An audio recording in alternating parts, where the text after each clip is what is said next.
Saudara penyidik tindak pidana khusus Kejaksaan Negeri Sintang memeriksa 9 orang saksi terkait dugaan korupsi di pemerintahan Desa Riam Kijang. 13 item yang menjadi perhatian penyidik dengan dugaan total kerugian negara sebesar 780 juta lebih.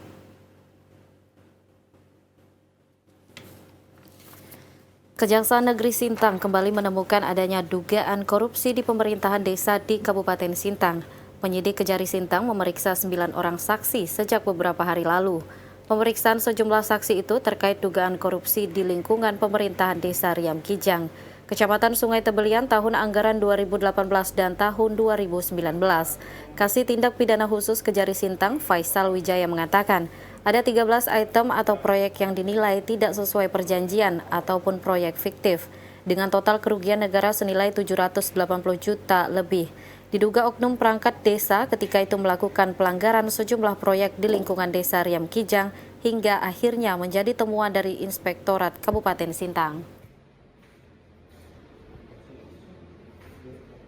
Dugaan tindak pidana korupsi penyalahgunaan pengelolaan dana desa Riam Kijang tahun anggaran 2018 dan 2019, 2 tahun anggaran.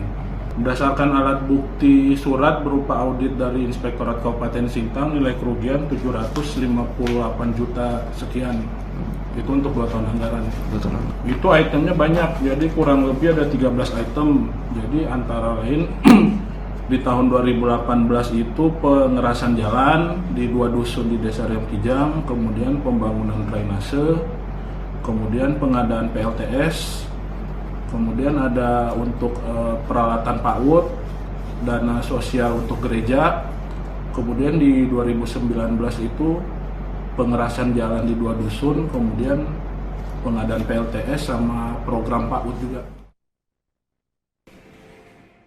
Kasih Tindak Pidana Khusus Kejari Sintang Faisal Wijaya menambahkan, penyidik pidana khusus Kejari Sintang masih memeriksa sejumlah saksi dari 13 proyek yang menjadi temuan itu, sebelum akhirnya menetapkan tersangka dalam kasus dugaan korupsi dana desa itu.